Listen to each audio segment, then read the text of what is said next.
pulls up the paint. Strong! No! Allen Iverson! Are you kidding me? Wow.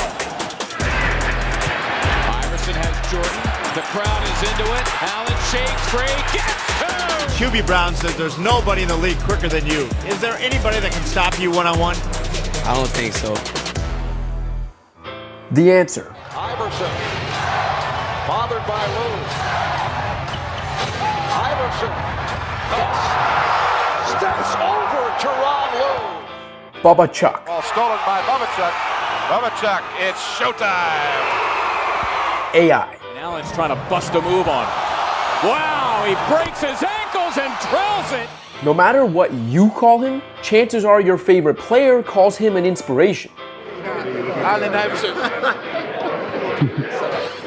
You doing Dylan? I started playing basketball because of you. I'm playing because of you. I gotta say that. No, I gotta say that. You don't understand. I used to have all the road. I used to dribble the ball. Few stars in NBA history have left their mark on the league or influenced a generation quite like him. From Hampton, Virginia to Springfield and every stop in between.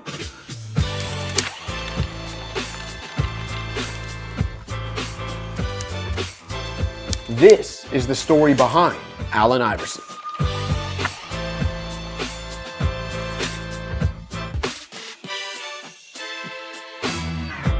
To say Iverson's early years in Hampton were tumultuous would be an understatement. Allen was born on June 7, 1975 to a single mother who was only 15 at the time. Ann Iverson later met Michael Freeman while working one of her many jobs welding at the shipyard, and Freeman served as a father figure for Allen, whose biological dad wasn't around. But Freeman was in and out of jail due to various drug-related arrests. That instability and a boatload of school absences led to Iverson failing 8th grade. When Iverson eventually arrived at Bethel High School, however, it became obvious that the youngster had the type of athletic gifts that could lift him and his family out of Hampton. Plenty of NBA stars were once two-sport athletes, but the diminutive Iverson was on another level.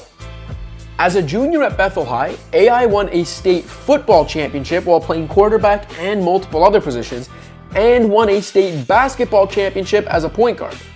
For his unprecedented efforts, he was named Associated Press High School Player of the Year in both sports. His future college career should have been guaranteed, but nothing ever came easy for the youngster known as Bubba Chuck, a nickname derived from two of his uncle's first names. And Iverson's life was about to take an unfortunate turn. On Valentine's Day 1993, a 17-year-old Iverson and friends were involved in an altercation at a bowling alley.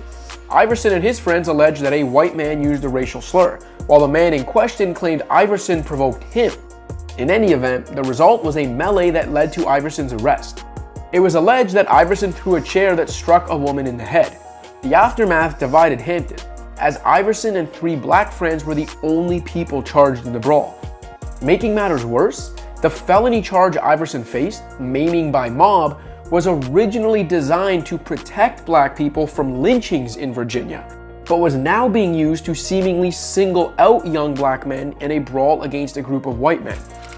Iverson was convicted as an adult and sentenced to 5 years in prison. Coverage of the case and its harsh sentencing, especially by legendary anchor Tom Brokaw, brought enough attention that Virginia Governor Douglas Wilder granted Iverson clemency after the teenager had spent 4 months in jail.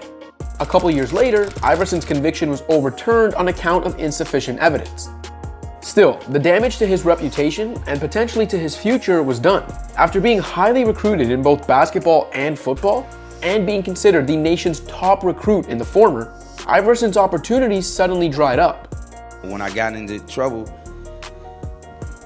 it was over. Like, nobody recruited me in the country. Every team, every school stopped recruiting me. Even the Division II schools, Division III, prep schools, everybody. But Ann wouldn't just stand by and watch her son's dreams unfairly die. Mama Iverson went to legendary Georgetown coach John Thompson with a plea. My mom went up to Georgetown to talk to Coach Thompson and basically said, if you don't, I need you to save my kid's life. Because if he stay down here, somebody down there is going to kill him. It worked. And by the start of the 94-95 season, Iverson was a Hoya. He wouldn't need much time at Georgetown to remind the basketball world he was a surefire NBA talent. Bubba, That's a young fella with a two-hand. In 2 years on campus, Iverson averaged roughly 23 points, 5 assists, 4 rebounds, and 3 steals, leading Georgetown to the Sweet 16 in 1995, and then propelling them to a Big East championship and an Elite 8 berth in 1996. Though the 96 draft would go on to become one of the greatest in NBA history, producing multiple Hall of Famers, there was little doubt who the Philadelphia 76ers would call with the first pick. The undersized guard dubbed the Answer. Side note, former Iverson friend Jameel Blackman claimed he coined Iverson's Answer nickname in 1994, figuring that Iverson would one day become the answer to the NBA's Jordan-less problems. And years later, Blackman tried to sue Iverson for not receiving any royalties when the nickname netted AI millions with Reebok.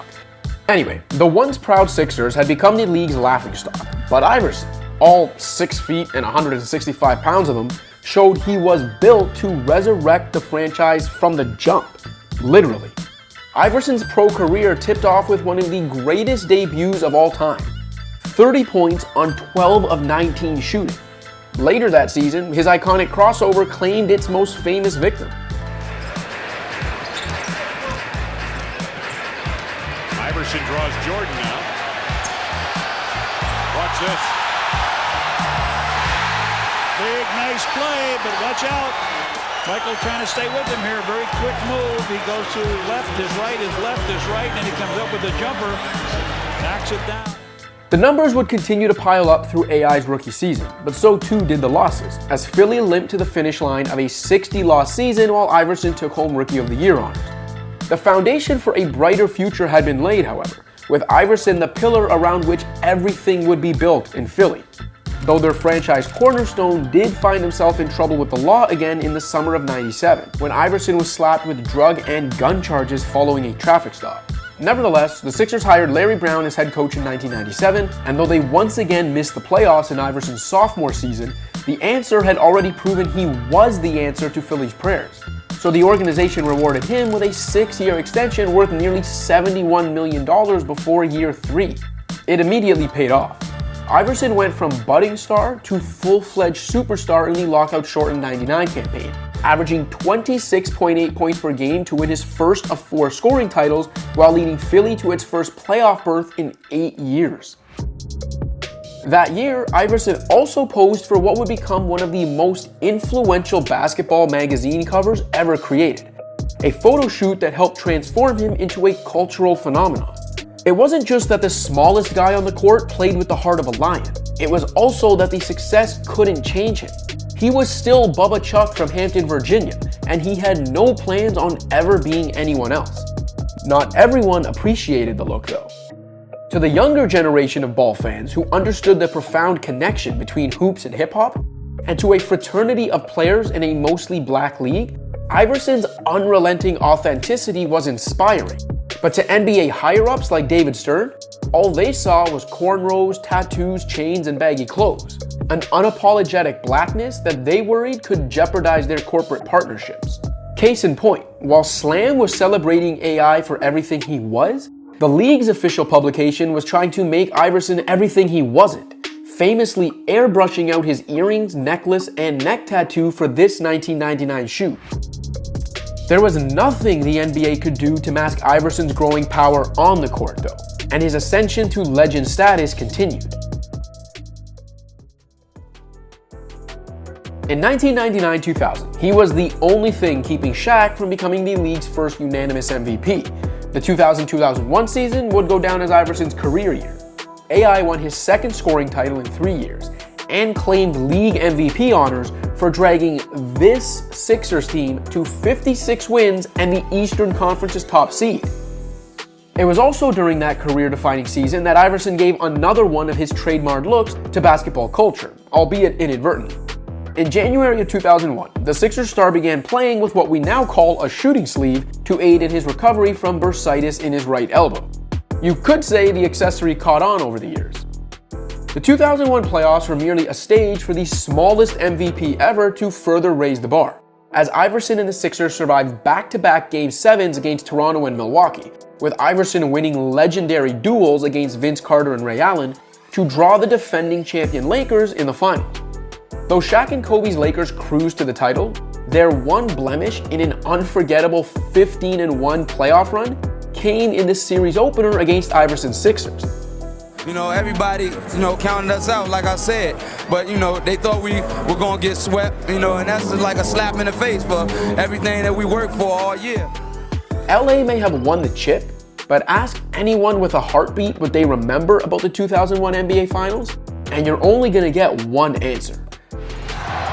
Bothered by Lou. Iverson. How about that? Steps over Teron Lou. 7 straight points by Iverson. Looked like he was dead in the water. The Sixers by 4. 40 seconds left in overtime. No one could have predicted it at the time, and it's sad to think about in hindsight, given he was only 5 years into his career and a day shy of his 26th birthday. But those few seconds, as Iverson stepped over a poor defenseless Tyronn Lue to clinch a Game 1 finals victory, would go down as the absolute peak of Iverson's career. Next time on The Story Behind. We sitting here, I'm supposed to be the franchise player, and we're in here talking about practice. How the hell can I make my teammates better by practicing? The steal by Iverson, posting in! He wins it! He won the game! I'm the franchise player here. I don't know any franchise players that come off the bench. I don't know any Olympian that come off the bench. Players must dress in business casual attire during any team or league business. People scare them. The tattoos, the cornrows, the entourage, and the defiance. We've traded Allen Iverson to Denver. Why Allen Iverson? Why should I come off the bench? All I want to do is play basketball.